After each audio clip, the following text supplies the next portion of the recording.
O le fa fonga pele tau tuar se fonga lo mo le taimi o le uli o le ulu minute te eneli tula tasi e pe on fa lo atu le taimi o fano po klama le Tūlāfono e pe on masania e sfroi te tasi ya fi la vole o le tatu office fa sala le sunga le malo ya su Petelo sangato ya po le ftalinga fo ya fa mo lalo ya e pe on uta ua ya taimi on fa lo fo ile le tatu malo ya stasi fo yo le tatu tinu ya o le malu fo le malo ya se I fa lo atu la fo ilo no suafa ia lea ua I tātou office whasalau ia usi mai ia le whawhanga.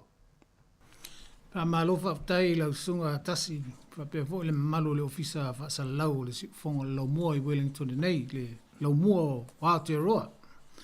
Ia o le tātou polo kalame mātania I lea o te whatalo whatua I lau sunga tasi whatalo whatu fo I pa ia la silasi o le whawhonga anga Sāmoa I tupu matamale I whailaunga I whaletua matausi. Talo fatu I sunga I whawhiangainga maulatu whaletua I so se whata whaitaulanga. Pea fo I le fio I fionga I lipa le Petelo ma le matamaita I sao sio mātou I kālesia.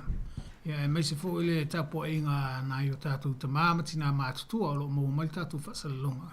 Ia malpa ia la silasi Sāmoa ma loto I fo maua malangi ma. Ia pea ona tau sila fo I le pea tau sila mai tau mai mo mai lungo le whaatalonga le Facebook o le tio nei.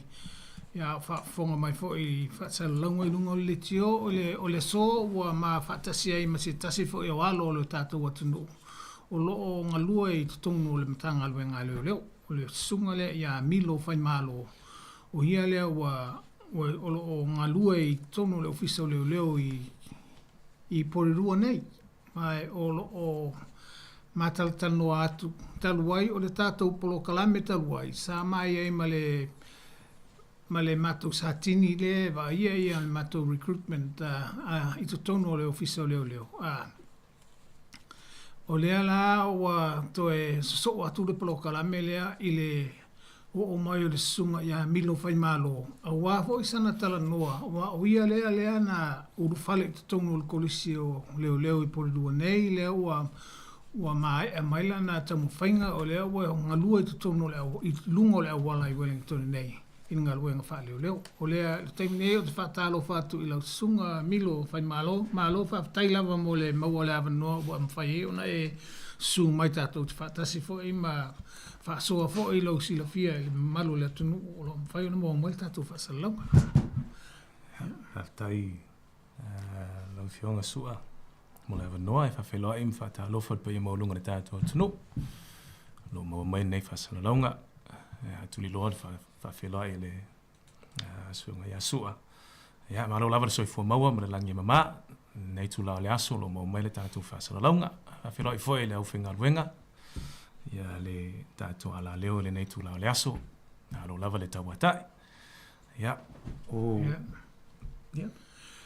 Salo lau sunga Milo salo e manai pea e amata mea pea I le tala noa fo I wā fo le silafio le malu le tunu po I lou tala anga fo I lou soifua I meise fo I mātua ma le ainga po I le amata mainga o lou soifua.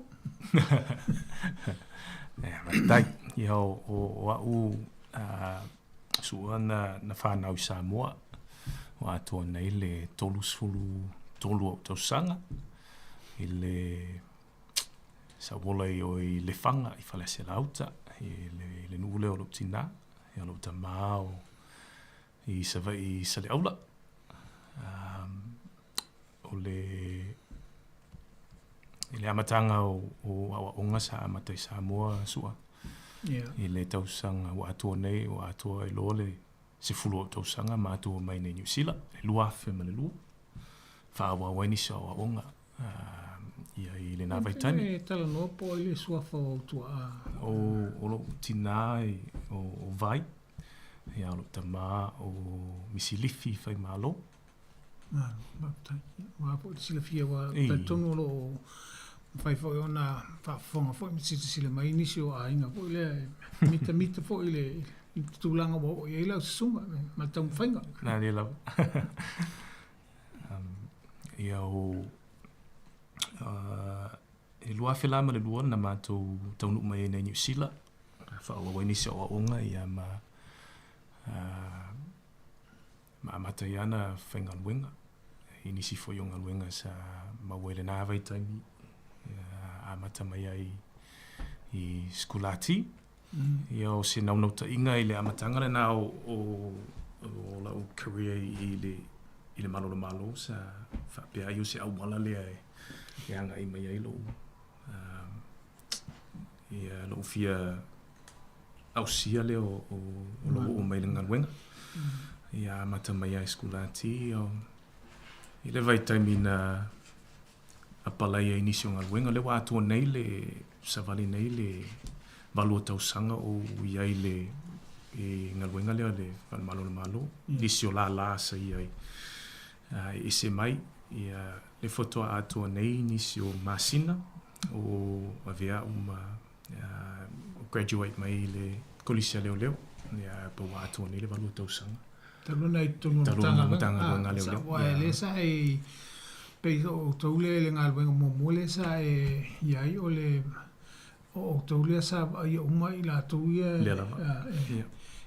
taloka atu e leo lo tu vai o la si fantala le tonga luenga sa i pa pe o tole sa po ata me fa pena sa tu vai uma vai ngala i lalo le sela leo ia temile sa ngaluenga o ile a loka tu se leo i ona taunu atu le ia matou o ile va ai e tausi ai e whaatali ia le ia le whamsinonga i le asu so ai pe le ale umi e au mawai lalo le sila le ale leo i o matou la le va ia e tausia i whaia ia mea ai ma mea whapena o tau fo ile fa ia lo filima ma ia lo filima ia fingerprints ma poeata ia ma tausi until they appear in the next day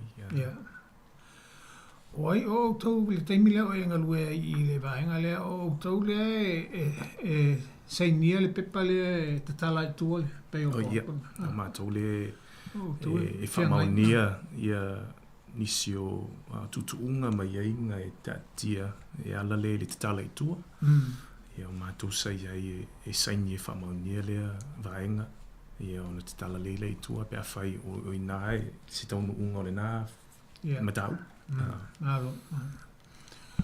ia tu sala va le nau e whai el ngā lua ngā leo o le lava na ai pe o taimina o le tele i o le whatal tali mo se avanua te taunu ua el kodisi ia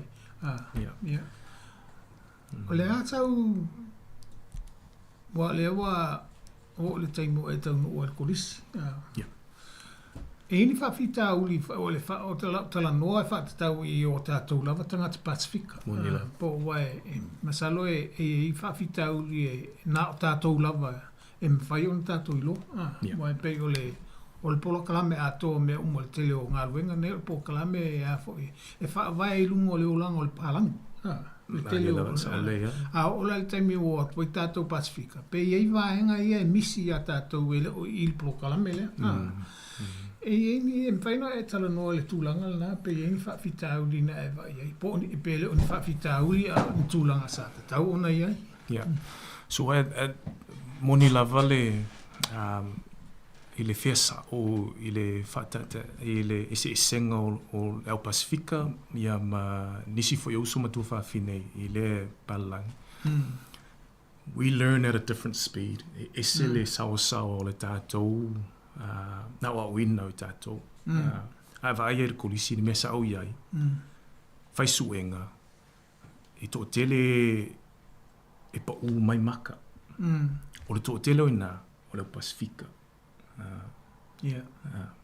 o le fa fita uli la le ona ele au nga tutusa ele au nga tutusa le speed of our learning ma le awa wina o nisi fo uso ma tu fa fine palangi i le mea la sei ai i alama whanau na le ausia nisi o maka na ia nisi o vasenga whapitoa lava moe ia ono le nei la i le tau mawhainga o se naunau ta inga le malo ma le kolisia leo i au nai ia tatu alama whanau na whailala to vasenga so ana i le whai unga le course e umai fola tu vasenga ia e sili atu leo Pacifica I lātou maka, I mea, o nau le nei sa tuu se awanoa, I lo lātou, tu awanoa le aonga I tātou anu whānau, to pick up the speed of their learning.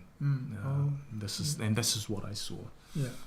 We learn at a different speed. O le ala lea, o le pa mai o maka alama whānau. E o I whare unga, ua musili atu ia maka alama whānau Pasifika I lo. Le vaenga palangi lea. Vaenga la lea. Ia au se meana sa uva ai ese tu mai le avanoa mo alama whānau Pasifika. E piki a lātou la lātou awa wino I lātou, la lātou ma whau ma nisi o fuwhanga sa I le kolisi. Ia ona, e o atu le unga le tātou kōs. Se lau pasene, Milo Pasifika. Ono le nei wa tu alea, tasi alea avanoa, pena o tasi alea vai aso sua. E whapitu ale nei vasenga mo lau Pasifika. Ia o tauli ailo lātou, e piki mai lo lātou learning. Tau whaile ilunga. Yeah. No winga o le nā e tau mai nā, o lo o iei le naunaunga o le matanga aluenga. Te le lava le au nau. Ia o mai a tātou tangata I tonu, o lo lava le silafia ma le tamu whai. E tutusa ai la, I whapea nisi fo le o tātou e maualaloa, ele o ngai lo nisi. Aile ai o le tūlanga le o le senga lava o le o wina o tātou mātani mai ai, ma le tangata le a o malewa la o le tūpālangi. Alea na o maua lava le awala le whai ai. O mai lo ilunga, sili atu lo le vaenga le. Sili atu lo. O le se senga o le au Pasifika foi vai ane le ia uso matu whawhine pālangi. E se le o le personal skills a tātou ia Pasifika. Ona o le au wino I tātou, le au tauli ai no tātou I le tū, ma le anga, o le whaaloalo, le alofo, le si. E se le atu mai nisi o whawhita uli, po nisi scenarios fwea e alu ia le o tātou e whatara noa tangata. E si lia le atama mai o le au Pasifika. Ona I loa tala noa, whatara noa tangata. Ai tātia mai loa I le tusi I la lo pepa. I ona o inala e le pe vai ai la tātou awa uina. Ai o tele se avanoa. Tele se avanoa e fisosoani lo maua I o le kulisia leo. Ono se nau ta inga ina ia o mai ia alu whanau I le tini lea e graduate I le end of the course. Awa o le taimi lea na whapea o lea wa mo la vea o I tangata I lea wa talia e alu tutonu le kulisi. O le tali tulunga o le nā wa umana whailwhai unga I lātou e whaia ia tangata I e fia leo. O la e lava le afo le tumai ia o e mawhai ona o le mafu angal nā le ala on tali peila nā I vaenga la itia ia to e whaasausa o le tulanga ia mai le amatanga na tali aloa o e te whaaleo. Ono winga o le nā o a ieli tali tulunga e lava lau atamai e mawhai ona e whai ngalo I le tusi ma le ngai o inga I lungo le awala ma le whama tangata malo. O le fia le umile na whai ele kōs. Sulu ono vai aso sa o iai I le vai taimi lea. E whai ele swinga o iai I le vai taimi nei. 16 weeks I think was when I was there. Sulu ono vai aso. O le vai taimi nei sua whaalongo I umamele kolisi o wa to e suso o le si whawai aso. I pe o tala nō sa tini talua. I pe o le uluasfulu. Le uluasfulu vai aso. Which is tāua tele. Ia te au ia tāua tele. Ono le nei la a whapea le ausia maka le ua po la whalau tele. U so nisi o vai aso tau whalau tele la te isi a tonu se tari tonunga e o whaatasi ai nisi o alma whanau I whaatasi le graduate. Le taimi wai ai ia mea fo o certificates po pepa e tauna e pasi a ele I alu tutonu le kolisi a peila o vaenga ia po. O le omi po le typewriter mea whapena. A omo mea ia le tauna e... Na e anga wa ai ele o lau physical health i ta wala valo lo fit. Ia o nona nei e wa ai leo malo i lo saunga le mu, le tausi o lo saunga le mu. Ia o lau typing skills, po lau computer skills, po le ale vave o lau e te tāi nisi o whamtalanga. Lau omi lunga computer.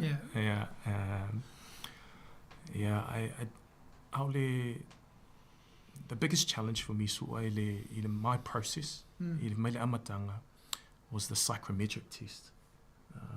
That was my biggest challenge. It's like, beanga o malo le loto ina ua ta o mai with pasi le psychometric test. Matala ina le wingo le psychometric test. Vaenga e ui ai pa. Psychometric test o le suenga mua lea o su e ai e le malo i se tari tonunga lava na wa usua nei vai anele recruitment man la tau foi au onanga e leo whaape o su e ai lo wata mai po le asiata mai o iate that's great, that's good and it helps ai lo va ai le malo pe te iloa solves the problem. Pe te ilo fo se whawhitauli, pe su e se tali o se whawhitauli. O nona nei o le tātou ngaluenga lea, mai ai i le aso ma le aso. O pauale o ngaluenga o lo o atu e tātou ina ia fo se whawhitauli. O le reasoning la lea le tu mai le suenga lea, e tāuai, e te su e mai se fesili po le numera, po le whai nilisi, po se tala e tusi mai. I ona whaile o e po le ale tali, po le ale whawhitauli, po le ale po whiale mele i le problem le te ngofo e so. Mai e le nā i le amatanga o lau suenga, pe wha e na whaio. I la matanga mai o lau, o le fia waile le malo. Na wapalai, le ausia. Ia maka ia po otongi i le suenga lea, psychometric test. Ia o toi alu, le ausia. E inisi la o vasenga sai ai, i nei e la vai pororoa. E whaifua e wangalo ia usua le nisi fui o nanga i nei ale, I think it's the council o po le malu lava le malo. Sai e la lato visosoani le watu sa mato iai, e fisosoani le i le numera, o le ingilisi, abstract reasoning. Ina ia, for me, sa tau wao ai le problem solve. Ai le o whapea e tau wao ai po le po pe e ao ai lo wata mai. Po whe tu i ai lo wata mai. E le o lo wata mai e solve. E fofo le whawhitauli. O lo i lo fofo le whawhitauli. O le mele le tau. E se tau tonu ngā wana wa usua. Mānai.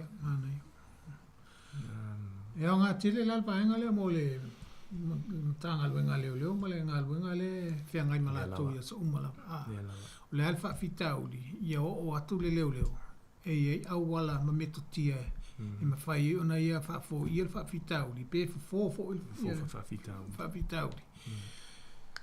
A o le au wala fo le mo o la maua le sefe o le tangata po le o se whamisa po o tamu whaiwala o po o le tangata ita e ma whai ona po mai e lalo fo le ia au wala ita ia umae ua marie fo le tangata peila o se tūlanga e au ngātele au ngātele e umai fo e tau le o lea po le ase whawhitau le o inisi o tutu i fofo lava i lunga lava o le awa whialo ai. Lunga lava o le vaai a listangata. Se whawhitau li sa mawhaina fofo i le lava, ia walatu le leo. Just to encourage that. Alo, mānai. Ono winga lai tau mai. I le au ngata ma fo i e malo vale.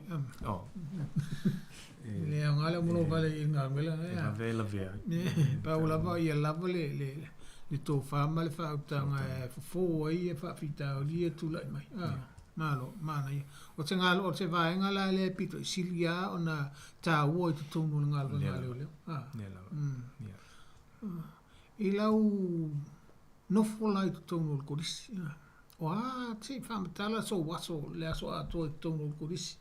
Le ua e ala mai tae au. O po whea o nofoanga po sa tau alalam. I te tonu o korisi. Whai potu pe le ale. O le korisi whai lava lātou accommodations e i lātou e la vaenga o mawhai ono e no nofo i o. Ma tausi ai o i o lava le whai unga o le porkalame. Ai i vai taimi o le porkalame e tu wele ava noa e o i tua. E ola e toi oi le mea o nau i po le ale area le whiawhainga wenga ai ona toi ole i tua pe o i whātai tai pe o po le asset break e whai i ona toi o mailea ai pe te ala le vaveao po se mea o le lima uso i isu wanga koe lo ai ulilo of kingo ia e ala i le e vaveala e ulilo lau tōninga va ai uma po a api olo la sike leo api. Ne te leo o information whai e le mana o mia le aonga. E avatu i le aso mua e vai le api o le aso. Ia ona sauni lea. E alu le solo i lalo le mes, i po le mea le whai i me ai tai au. Ia na sau vai i le taumawhtanga na sa e lava pele lava. E le iengi whari whakalo mangi i o le aonga sua. Ai lava le tausia ina o alo mawhanau i o. Tele le taumawhala le whai o i le aonga. E isi e o il whale e sili atu ia mea ia sa whai o i le aonga. Le aonga i lo le tofu. Ia le se whai whai. Ia tele o le tale maua i o e le lei o e umaloa ngai kausami a velo i pui o e fulu leska. E fulu leska ngaka ola. Ia o le nase. Ia e umaloa na whai mea i le tai au, ia whaasolo lo i vasenga. Po le alvasenga i whaapitoa mo le nei aso, po le na aso. Ia e whaasolo mai a vasenga mai le tai au i tau ai le afiafi. E isi vai taimi e toa tele ai le tō vasenga. Ia o aina la sia lava le taimi tauna umai. Ia uma lava ono le alolofa i alama whanau ia pasi. Ia la tu ia le porkalame. But it doesn't really happen very often. I lava nisi o vai taimi. O aso umo fo ia whai tō whaamaro stinoa. Ia. O te singa vaenga te tautonu te taulava o na whaamua fo. Ia. Mai le amatanga o le recruitment process sei pa ia lava le whai unga o le porkalame. Ia te taulava na lava lau whaamalo stino. O vaenga la ia kolengi e o tau ua. O le matua le ei le vaenga le o le pou vai fo le mea umana e kolengi e o tau ua. Aspecting mana. Ia. Vai o le pepper spray o le taser. Ia o nisi foi o penga lo whaunga aina le tātou ngā ruenga. Ia o ie o mai mo i le tātou o i kolisia leo lo whātai tai o mai mea ia. Ia o me lau malosi. Lau malosi, ia. Ia, ma le pātala o le ai woman whamatala le recruitment. I le tātou tamoe, ma le pusa apa, ma le grip strength, ma le oso le saina whai. Mai lava le amatanga, ia ona whaasolo mai lola. Yeah, once you're in the college, yeah. Tau lava ala ona pasi uma pei fo ila o le aonga fo le tusi e tau whai lava i e pasi awana i sisi le pasi. Yeah, or handcuff. You need to meet a criteria. It's tauna ila asia le va ai ala tau te tauna e pasi le va ai ala tau i lo whaonga. E sefe ai lo e saunga le mu. Ma le tangata le te lo whianga. Ia ma le lau telo le tātou atunu. Ono le nei e pei lau le pepper spray e lau tele le spray ale. Fua umal taimi te tau le whaonga, ima le taimi le te tau le whaonga. Ia msalo le tele fo ila wai wha tūlāfono umala wa ia le whaonga ina o wahenga ia. Ia e tatau ana pasi uma me ia ma lava le sila fia ele uma mai korisi. O lea lava, ia pei ona whai atu, ia i loa, ia wa ai maile, ia whai aonga, your confidence, i te i loa. Wai le whapea ora taimi, te lua whafsanga, ia ma whawita, ure le koe haluro ma whawhoi mea ngā o i o lea aonga. O ie e tūlu ai lo wola ma lo uti, te pe inisi whawita, uri vai ane whawhanga tātotu. Sala le taimia e tupo ai wa e masani whaonga ina o tama i te le tau ma whawhau po le ato inga whaonga. Ai foi le po le ale whawhitau ni o lo tupu. O le alaunga i o inga i le mea e te tau na whaonga e ala le i lea i le whawhitau li foi o lo whawhisa. Le malosi la le tula i mai o le e a o foi. Po o le whea o mea ia te whaonga ina. E tala whea ngai ma le malosi. Ma le malosi le. Awani ovatu. Awani ovatu, ia. Nei lo le malosi le. Ia, o le ala. Mai pe o le tasina o le vaenga o le o tele ina tau ba ia i la to fo le ba i mai le o Ia. O le malosi le te whaonga ina e whafo i el whawhitau ni le te lua whenga. A whapea te whaonga ina se malosi sili atu noi lo le malosi le te lua whenga. Ia o nai la vea e fo i Tūlāfono i a ri imata mata leo. Sa le lava. Malo, mane. Ia, o le ala o le afiafi. Ngā ioinga o le afiafi ia pia. Ai fua i ai mai le amatanga i wai ai le kulisi. I nei vai aso mua ia e te au maua i o po le afiafi po whapea o umale le mea ai o le afiafi. Ia, sa o lava le potu study. Study. Nā le, o le fua, o se vainga, nā le, i le mea sa au iai, nā le se fulu ono ava i aso ia e tuu iai lo maa losi atu. Sefulu ono vai aso. Tu ia lo malosi atoa ina ia e anga vaai le ina ia pasi le kos. Ia o le nā lava e mai ale amatanga ina i vai aso mua o le pongi e whaapongi fu ia wa amatana study. Pei o lewa e wai fo i le ongo kauloko i aso whai. Kamel lokomiki. Ia lokomiki. Ia al mea tonu lava nana e inisio o le Tūlāfono. Ia e sila fia, ia e loa e fesilia kua e kali mai. Ia peila on mena sa fai. Peila on tau loto i aso la, e loka wiki. Malo. Ia a wha peala lewa o umale aso. O ila tau ia sa tau kolengi whaatasi le. O feo e o mai umai fea e o mai o Wellington e lava po. Mai lava i le tumu New Zealand. Se i tau la loa i le South Island.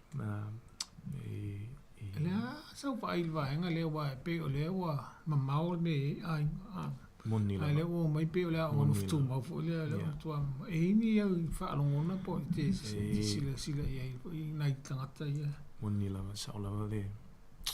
Lai mun whaafisiri sa vai pia ma le alofa inisio peila o nei aloma whanau o lo iai a inga. Whai alo ia whai ala tunta maiti po nisi foi sa whato a whananau ia aloma whanau. A lewa vā ea mai male a inga e nofo i ia wase nau ta inga o si lumana i lea i len. Vā ia male alofa i pe o lai tau e alula lātou mā losi ma lo lātou mā fau i le kos le whai. Ai ma valua foi ma mea o lo tupu mai le ainga. Pole po a. I lo iai sua e to lua i alama whanau na mali liu lātou mātu.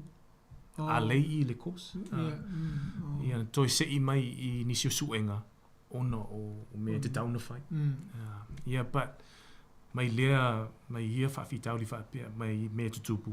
Ia i lawa lea au nanga le malo e sosoani i alama whanau. Ai o se whainga lena e vai alofa i alama whanau. o lo fia o ma ola lato taimi ma ola lato avanoa po se weekend ma me fa pena i ona fa na ole pe fele lei o kilani pe o ila lo ia o lato wa tupe ma me ale le o fa nga e toi fo ia o nisi o o mo fa na o se na nota inga foi mo o se na yo tatu ainga na le paua le se vai taimi o lo tu mai fa avanoa mo ala mo fa na o e kolisi o si supporta tātou e tāua tele. Ia mau I lātou le mele le lātou. Ia, au sia la vale. O, Malo. Tasi ia pala la sunga e pe mo stato avanoa e ta stato pese e to e fa o ile o tātou polo kalame. Whaftai lava. Malo whaftai la sunga tasi. Ia pe ona whaafonga fo ile malo le tunu o ma whaatasia tu ma le malo te sunga ia Milo Faimalo ia o lo ngā lua nei I tunu pururua teimi nei le sa tau whaafonga mai o ma tal noa fo teimi o sa uni atu le korisi o leo ia teimi fo I tunu le korisi o leo ia o a fo ia vaenga sa whengai mai ia mai la to uma o ngā tunu le korisi le teimi lea ele I uma le lato kos le so fulu ono vai aso le sai ia o le ala fa so solo la val maltal noanga e tu sai fo I malvaenga le ia la sunga Milo o le teimi le wa o le ale teimi e ave ilo mana o tonu o le matanga luenga o fe te fifa ngaluenga pe a uma merkuris e mai le amatanga sua le amatanga e se vaenga o le application o lo e te filifili ai po fia tonu te fia awai ai te fia tautu ai a o le vaenga sua e le whape e ta ua se vaenga o se nuu e ta ule se district ai te o atu le district ia ona o tola le fofuanga po fele me o lo tono le tumalo le ngalue ai o la tola ia e vai numera ile to tele o tanto o somo to va fine le o lo ia ile a fe mo wala lo I le vaenga I ona tule yo e fo fofuanga le winga ile vaenga le fo le Tatala I tua o tātou tangata Pasifika. Ia so ia le atunu o ia I tangata Pasifika. Lea lava. Ina ia peilao I nei a tātou I sio mātou pitunu o Poro. E tau lea inisi Pasifika o lo iai. O lo ngā lulu ai. A tonu se vai taimi sa tō tele, but mo le e vai taimi e la si ai ona apalai foi le inisio o le tātou la o le tātou matanga luenga ia mau atu ia inisio alma whanau but I lo awai ai nei porurua I nei vai taimi e lo tō tele inisio na pēna o le tō tasi se uso tō e lau o lo le si uso a Pasifika o lo mawhinga luenga nei porurua Mese lava o lunga le awala o tole lunga le awala Masalo ia inisi uso Pasifika tu fa fine Pasifika lo ngalulu a lo tono ofisa ele o lungo la wala ma pela vo lungo la wala le na mitele le lava tatu tangata e mese lava wa fa tai fo I lo sunga Milo o le lama tu lava ma le leila fa Sāmoa fo le mai ona e tala noa I o tatu tangata wa po le alfa fita uli I whengai ma tātou. Pe ai mai loa tātou tangata o le tangata tātou wale alwa. Tu pe o nā e wawe ono tō file mu, tau tō file mu. Ma le vale le wawhea loa I lea le whaonga. Ia wa le se vai mai loa batu e le fi o le se pālangi wa tili ai nā lunga le. Tili ai na ona whaatupule le whaalawelawe nei whaapea I le maua inisio mōlianga. Ele whape nā se manatu I ai. O le alawa sua I le vāwhia loa I o tātou. I le vai mai o le Sāmoa e tutusa. Ia nisi o so ma ia le time pe tango mi ai foi lava malosi o na pele ngalo ile tu but ile aso mo le aso ole alo lava alo tau si lava ele si Sāmoa alo ele si Sāmoa Sua si fai atu ala fa fisile le sa malo ya Milo mane o le we ilva nga le tatu pokala ala su Milo fa talo fa tu ya o le fisile fo ile le o lea sa malanga mai Sāmoa mai alala nei polua ia tele tanga te Pasifika nei polua o alo fo imfa na o Sāmoa mal Pasifika o le matua to tele nei pol o le asau vai wa le wa sila fia umele tu no o le kolisi o leo nei polua o le asau vai fo ile le fa na o le Pasifika o ka se to tele nei pitonu polua o le aonga le tu ma ile sa valia iai e tauri alu se e te tauri alu se pase tauri trongi ni pase se ai pe o se ava no ta ua te fo ile le mo fa no Pasifika ia le fa nga fo ile ava no le kolisi o lo tu i to no polua ia pe o le ma tu la sunga Milo e mo ia e tauri to tele ni alo Pasifika ia ai me se ia e ta to nei polua o te to no kolisi o leo tai lava tasi mal fa sile e sa le lava le tala to tele o nisi alma fa na o mai lava tai mi na o mai ai mo mai ai ne nyusila to tele o e anga va ile pito le tatu o le tau tua ile pito le o nanga le an malo ai ele o ia te au se tali o le o fufu anga lava le alo ia mawhanau e vai taimi no mai ai tasi o kile i loa se upa pālangi ka maa kulava I had to learn how to speak English here mai lai i lo wola tuputupua i ne New Zealand o se mai inisi o sumatu fa fine na mato fiola fa tasi ai e to tele anga va atu ia te i la ovile va ai i asola o laititi pe ole e tu mai ir kolisi ai o fa fita uli o nei lava o su enga lava ia e fa fitting o fia tato pe ole we give up too easy e watu lo ele pasi nga watu fa moi na but ele ole na le se no ta inga ole tu tele se so le malo e o lo fa va no mo tato alo ma fa na Pasifika malo ya ole temilea o to tel no atu na ole wa engale a veino ta vale e wa man tu fo le spa ngala ta mo fie e ole alu sa ta vale fa e mo ri sa o me o malaya fa fe e o mai male ta vale ia o male ta vale su o no le nei fai foi Tūlāfono o ai inga foi ole fa vea i ole ta vale ole final wenga i lumana wala ona e fai asi sa o le fio ai le malo i lumana wala ona o fafita uli o mafala vela ve tupu e tau ona iai le malo i se taimi pupu ia o mai o ele polisi tau foi la na pasiva enga le sau tau na le leilo aptava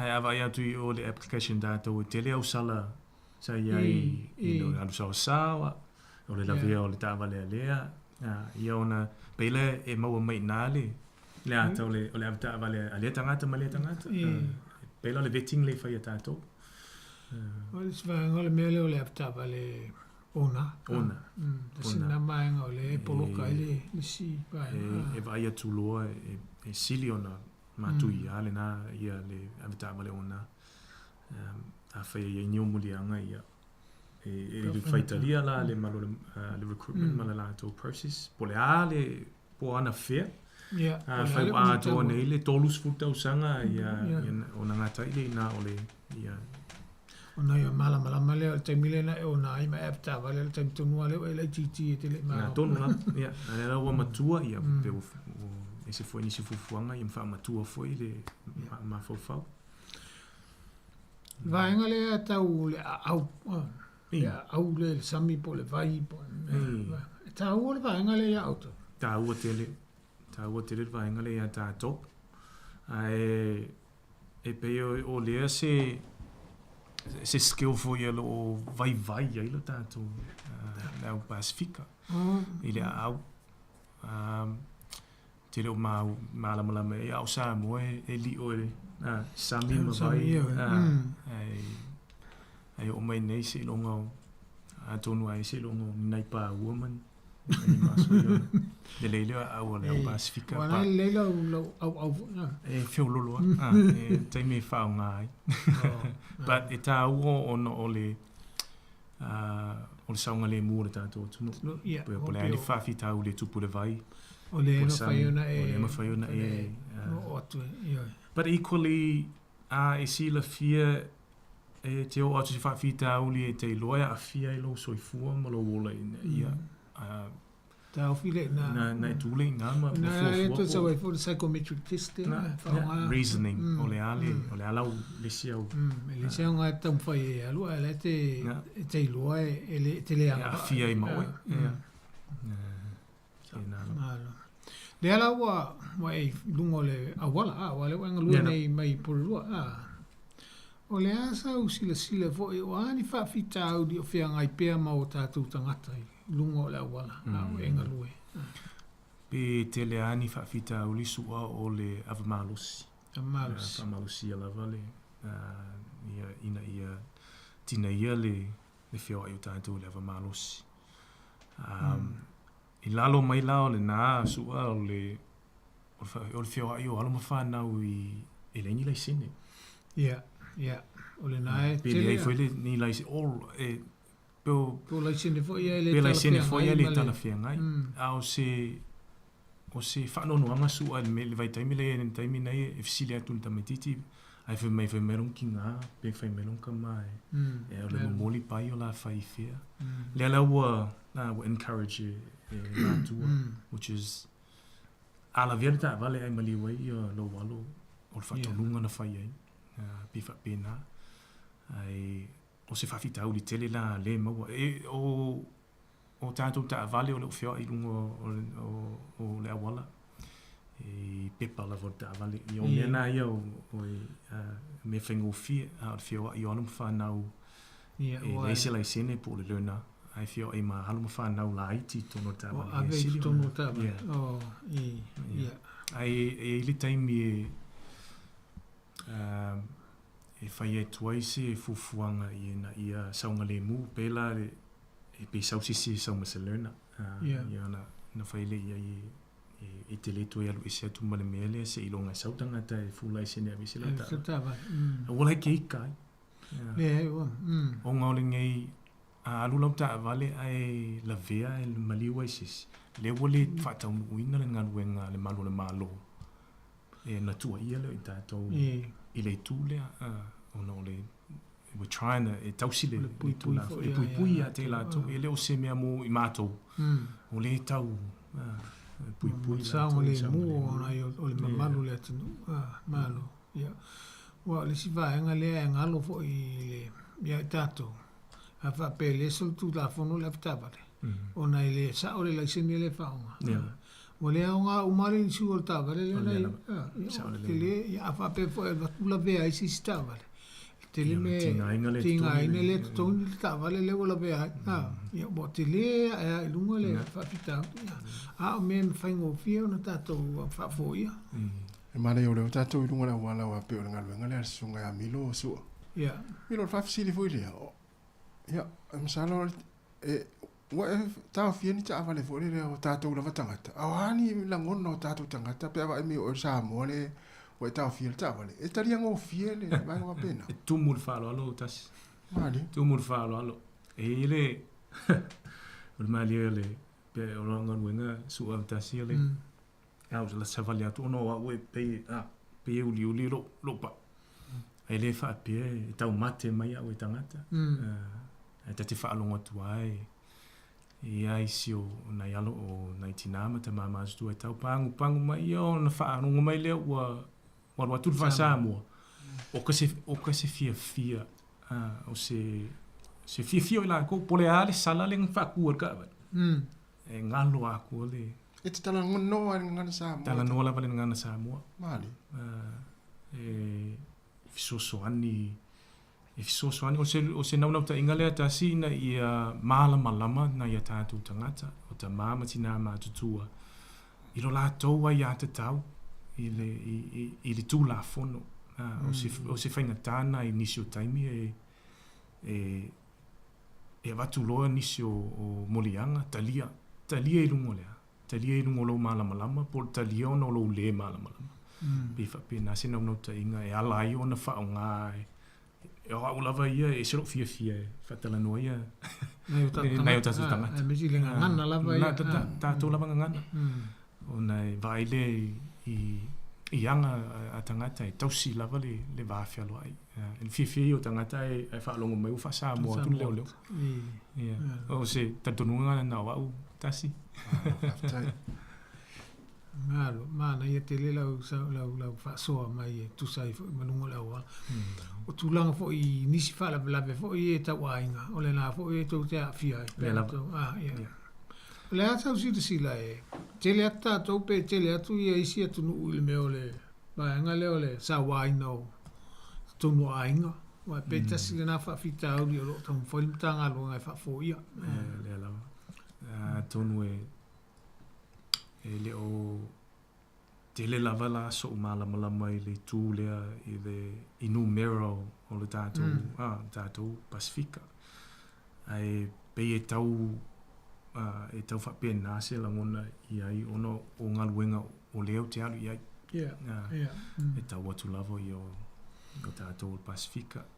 E tau i titi mai lava i a nisi o Palalangima mea whapea nā. E o atu lai whaafita uli o tangata Pasifika e o le whawhialo ai le whaonga e fo ia tele ai le au ngā tele sua. Fo ia tele ai nisi o whaafita uli. Mai lava le taimi o te tau nuu atu ai whaonga ina le tātou ngangana.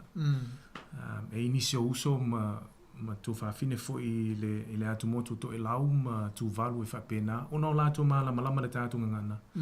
But e whapena la vala lātou response le whawhialo ai o tātou. E fisosoani le i pole alawa se whawhita uli o lo tupu mai. Malo. Tasi o le ale i tulango e tātou taimi. Ia, le ua tu e 5 minute ia e pela no so. Ia, o le whaftai. Ia, lau sunga Milo.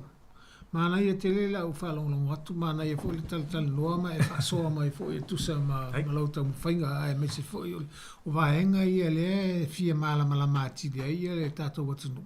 Ai me se alo ma whanau o lo tau mwhaili ta ngalue ngā leo e o mai tātou te ngā lulu e whaatasi tongo o le ta ngalue ngā leo i le ngā sai Wellington e a New Zealand atoa le tātou tala noa iai. Ai me se o tātou uso fo i au kilani. Ia lava matotoe ia o tātou tangata e whea ngai lava ma o tātou tangata. Whaingo fia e fo i ngā leo wae o le tūlanga lea e o tupu ia tangata papae. Wa tile e ona le masalo mia e tātou tangata. Pe sa o ngā luenga i po le po whailonga lanu po ai si tūlanga pe masalo salo ai. O le au ngā fo i le nā o le wha o ngā ina o le ngā luenga lea leo. E iei mana ia ngā luenga wa o lau whamtalanga. E le ai ma sisi company po sisi vaenga o le lalangi ni i ma whai ei ona e alu te kolengi wha leo wha o ngā ia lo wata mai i ngā luenga wha leo. A wha pe fo e umai tau sanga e leo oe lea ia o le nawa o mai vesa o ngā luenga. Ia e ma o lau pasi le te alu atu ma oe pasi lau tu pasi le te alu atu ma oe mai a wha pe umala o ngā luenga wha leo. O le vawe ia ono talia o e isi ngā luenga. O na lai loa fo i ngā luenga ia. E le ai sisi company po te sia o ngai mawhai o na o ina i le poto ma le ata mai leo e mau atu i le kolisi o leo. Pei o te talano atu na ia tātou alum whanau o lo mawhau fo lele ni ngā luenga fo lele talwhinga o le ngā luenga lea tu sa o le whasosoane ale ia tātou i o tātou lava tangata. Ia ana o te vai atu o mo tātou taimtas. Ai he mamole atu la whaaftai tele lau sunga Milo mono al whaavanoa ina lau taimi fo e ona e suma i fo e ma e tal noa. Ma whaamala mātili fo e wa tal tonu o lo to tele nisi o tātou mawhau.